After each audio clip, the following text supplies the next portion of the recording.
MS Excel 2024 వెర్షన్లో ఫిల్టర్కి సంబంధించి basic level commands నుంచి advance filter వరకు అన్ని ఆప్షన్స్ గురించి స్టెప్ బై స్టెప్ క్షుణ్ణంగా చూద్దామండి.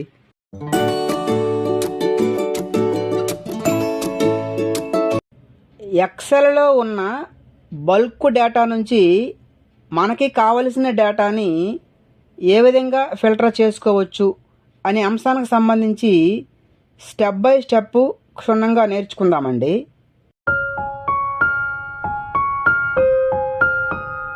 ఎక్సెల్లో ఉన్న టేబుల్ నుండి మనకి కావలసిన డేటాని ఫిల్టర్ చేసుకోవాలంటే ముందుగా ఆ పర్టికులర్ టేబుల్లో ఉన్న హెడ్డింగ్ రోకి ఫిల్టర్ ఐకాన్స్ని అప్లై చేయాలండి. దానికోసం మనకి డిఫరెంట్ వేస్ ఉన్నాయి. ముందుగా లాంగ్ కట్ మెథడ్ని చూద్దామండి. ఈ హెడ్డింగ్ రోకి ఫిల్టర్ ఐకాన్స్ని అప్లై చేయాలంటే ఈ టేబుల్లో ఏదో సెల్లో కర్సర్ ఉంచి హోమ్ ట్యాబ్లో ఈ ఎడిటింగ్ గ్రూప్లో ఈ షార్ట్ అండ్ ఫిల్టర్ అనే కమాండ్ని చూజ్ చేసుకుని ఈ వచ్చిన ఆప్షన్స్లో ఈ ఫిల్టర్ అనే ఆప్షన్ చూజ్ చేసుకుంటే టేబుల్లో ఉన్న హెడ్డింగ్ రోకి ఫిల్టర్ ఐకాన్స్ అనేవి అప్లై అయిపోతాయండి. చూడండి ఈ విధంగా. అయితే మనం అప్లై చేసుకున్న ఈ ఫిల్టర్ ఐకాన్స్ని రిమూవ్ చేయాలంటే రిమూవ్ చేసుకోవచ్చండి. అది ఎలా అంటే ఈ టేబుల్లో ఏదో సెల్లో కర్సర్ ఉంచి ఇదివరకు చెప్పుకున్నట్టుగా హోమ్ ట్యాబ్లో ఈ ఎడిటింగ్ గ్రూప్లో ఈ షార్ట్ అండ్ ఫిల్టర్ అనే కమాండ్లో ఈ ఫిల్టర్ అనే ఆప్షన్ చూజ్ చేసుకుంటే మనం ఇదివరకు అప్లై చేసుకున్న ఈ ఫిల్టర్ ఐకాన్స్ అనేవి రిమూవ్ అయిపోతాయి అన్నమాట. చూడండి ఈ విధంగా. ఫిల్టర్ ఐకాన్స్ని మనం మరో మార్గంలో కూడా అప్లై చేసుకోవచ్చండి. దానికోసము ఈ టేబుల్లో ఏదో సెల్లో కర్సర్ ఉంచి డేటా ట్యాబ్లో షార్ట్ అండ్ ఫిల్టర్ గ్రూప్లో ఈ ఫిల్టర్ అనే కమాండ్ని చూజ్ చేసుకుంటే మన టేబుల్లో ఉన్న హెడ్డింగ్ రోకి ఫిల్టర్ ఐకాన్స్ అనేవి అప్లై అయిపోతాయి అన్నమాట. చూడండి ఈ విధంగా. అయితే ఫిల్టర్ ఐకాన్స్ని మనం అప్లై చేయడానికి షార్ట్ కట్ కమాండ్ కూడా ఉందండి. దానికోసము కీబోర్డ్లో Ctrl+Shift+Lని ప్రెస్ చేయడం ద్వారా టేబుల్కి ఫిల్టర్ ఐకాన్స్ని అప్లై చేసుకోవచ్చు అనమాట. ముందుగా టెక్స్ట్ని బేస్ చేసుకొని ఏ విధంగా ఫిల్టర్ చేయాలో చూద్దామండి. దానికోసం మనము ఈ నేమ్ ఆఫ్ ది ఎంప్లాయీ కాలమ్ని బేస్ చేసుకొని ఫిల్టర్ చేద్దాం. అయితే మనము ఏ కాలమ్ని బేస్ చేసుకొని ఫిల్టర్ చేయాలనుకుంటున్నామో ఆ కాలంలో ఉన్న ఐకాన్ క్లిక్ చేసుకుంటే ఇలా మనకు కొన్ని డిఫరెంట్ ఆప్షన్స్ కనిపిస్తాయండి. ఫిల్టర్కి సంబంధించి మనము A to Z వైజ్గా ఫిల్టర్ చేయాలంటే షార్ట్ A to Zని క్లిక్ చేసుకుంటే ఈ డేటా అనేది A to Z వైజ్గా ఫిల్టర్ అయిపోతుంది అన్నమాట. ఈ విధంగా. లేదు మనకి ఈ కాలంలో డిఫరెంట్ సెల్స్కి డిఫరెంట్ కలర్స్ అప్లై చేసి ఉన్నాయి. కలర్ వైజ్గా ఫిల్టర్ చేయాలనుకోండి చేసుకోవచ్చండి. కలర్ వైజ్గా ఫిల్టర్ చేయాలంటే ఈ ఐకాన్ క్లిక్ చేసుకొని ఇక్కడ short by colour option choose చేసుకొని మనము ఏ కలర్ని ఫిల్టర్ చేయాలనుకుంటున్నామో ఆ కలర్ని చూజ్ చేసుకుంటే సరిపోతుందండి. నేను ఎల్లో కలర్ని చూజ్ చేసుకుంటున్నాను. చూడండి ఇక్కడ ఎల్లో కలర్ అనేది ఫిల్టర్ అయిపోయింది. ఈ విధంగా కలర్ వైజ్గా కూడా ఫిల్టర్ చేసుకోవచ్చు. ఒకసారి Ctrl Z ద్వారా బ్యాక్ వస్తాం. నెక్స్ట్ మనము ఈ డిస్ట్రిక్ట్ని బేస్ చేసుకొని డేటాను ఫిల్టర్ చేద్దామండి. శ్రీకాకుళం జిల్లాకు సంబంధించిన డేటా కావాలనుకోండి ఈ కాలంకి సంబంధించిన ఐకాన్ క్లిక్ చేసుకొని సెలెక్ట్ ఆల్ని అన్సెలెక్ట్ చేసుకొని మనం ఏ జిల్లా కావాలనుకుంటున్నామో ఆ జిల్లాని టిక్ పెట్టుకొని ఓకే చేసుకుంటే మనము టిక్ చేసుకున్న జిల్లా డేటా మాత్రమే ఫిల్టర్ అవుతుందన్నమాట. చూడండి ఈ విధంగా. లేదు మొత్తం మళ్ళీ అంత డేటా కావాలనుకుంటే ఈ ఐకాన్ క్లిక్ చేసుకొని సెలెక్ట్ ఆల్ని టిక్ పెట్టుకుంటే ఓకే చేసుకుంటే మొత్తం డేటా మళ్ళీ మనకు డిస్ప్లే అయిపోతుంది అన్నమాట.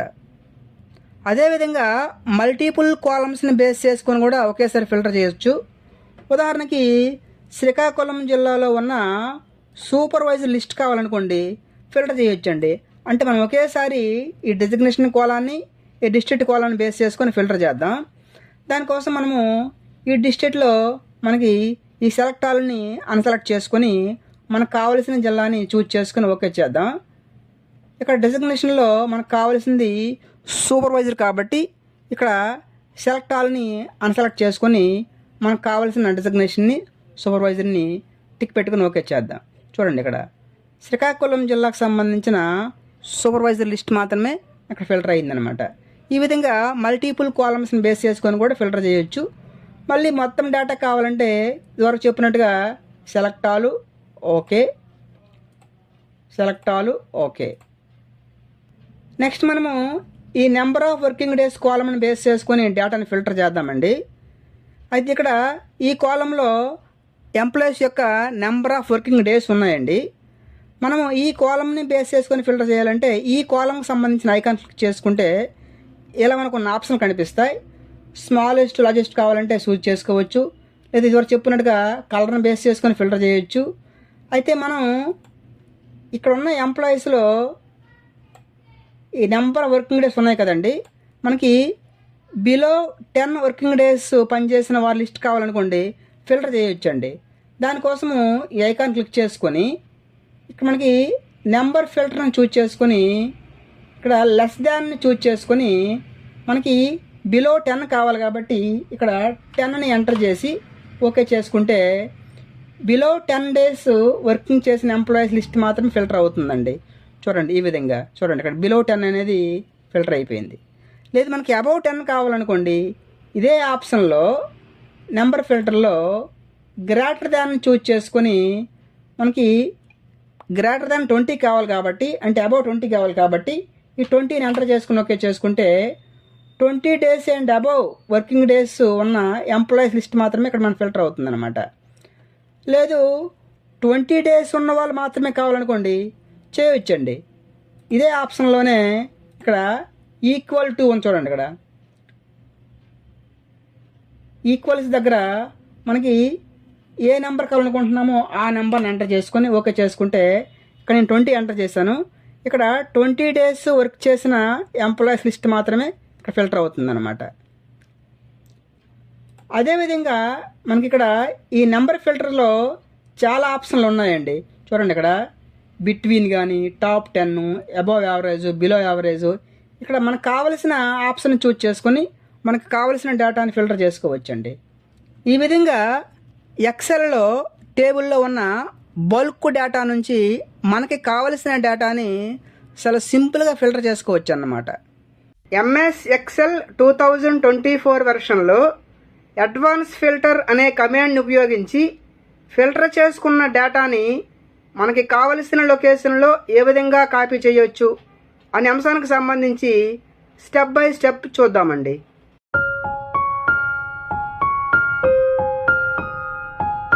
ఈ టేబుల్లో డిస్ట్రిక్ట్ కాలమ్ని బేస్ చేసుకొని అడ్వాన్స్డ్ ఫిల్టర్ అనే కమాండ్ని ఉపయోగించి శ్రీకాకుళానికి సంబంధించిన డేటాని ఫిల్టర్ చేసి వేరే లొకేషన్లో కాపీ చేద్దామండి. దానికోసము ఈ డేటా ట్యాబ్లో ఈ షార్ట్ అండ్ ఫిల్టర్ గ్రూప్లో ఈ అడ్వాన్స్డ్ కమాండ్ని క్లిక్ చేసుకుంటే ఇలా మనకు ఒక డైలాగ్ బాక్స్ అపీర్ అవుతుంది. దీంట్లో లిస్ట్ రేంజ్ దగ్గర టేబుల్ని సెలెక్ట్ చేసుకోవాలండి.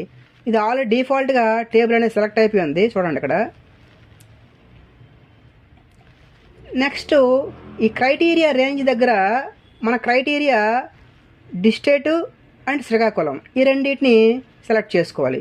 ఈ క్రైటీరియా రేంజ్ దగ్గర కర్సర్ ఉంచి డిస్ట్రిక్ట్ని శ్రీకాకుళం సెలెక్ట్ చేసుకున్నాం.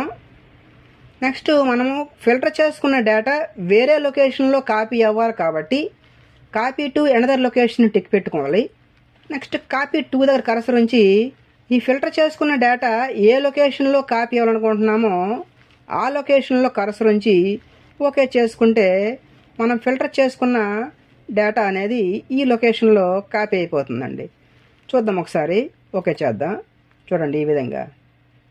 అదేవిధంగా ఫిల్టర్ చేసుకున్న డేటాని వేరే షీట్లో కూడా కాపీ చేసుకోవచ్చండి. అది ఎలాగంటే మనము ఏ షీట్లోనైతే ఫిల్టర్ చేసిన డేటాని కాపీ చేయాలనుకుంటున్నామో ముందుగా ఆ షీట్లోకి వెళ్ళి డేటా ట్యాబ్కి వెళ్ళి ఈ షార్ట్ అండ్ ఫిల్టర్ కమాండ్లో ఈ అడ్వాన్స్డ్ కమాండ్ని చూజ్ చేసుకొని ఈ లిస్ట్ రేంజ్ దగ్గర టేబుల్ని సెలెక్ట్ చేసుకోవాలండి. మన టేబుల్ ఎక్కడ ఉంది? ఈ అడ్వాన్స్ ఫిల్టర్ షీట్లో ఉంది. ఆ షీట్లోకి వెళ్ళి ఈ టేబుల్ని సెలెక్ట్ చేసుకొని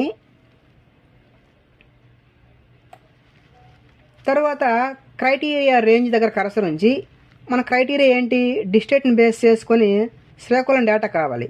ఆ క్రైటీరియాని సెలెక్ట్ చేసుకోవాలి, డిస్ట్రిక్ట్ అండ్ శ్రీకాకుళం. నెక్స్ట్ వేరే లొకేషన్లో కాపీ అవ్వాలి కాబట్టి copy to another location tick పెట్టుకున్నాం. నెక్స్ట్ కాపీ టు దగ్గర కర్సర్ ఉంచి మనం ఈ కొత్త షీట్లో ఏ లొకేషన్లో కాపీ అవ్వాలనుకుంటున్నామో ఆ లొకేషన్లో కర్సర్ ఉంచి ఓకే చేసుకుంటే మనము ముందు షీట్లో ఫిల్టర్ చేసుకున్న డేటా అనేది ఈ షీట్లోని కాపీ అయిపోతుంది అనమాట. చూద్దాం ఒకసారి ఓకే చేసి చూడండి. ఈ విధంగా అడ్వాన్స్డ్ ఫిల్టర్ అనే కమాండ్ని ఉపయోగించి ఫిల్టర్ చేసుకున్న డేటాని వేరే షీట్లో కూడా కాపీ చేసుకోవచ్చు అన్నమాట.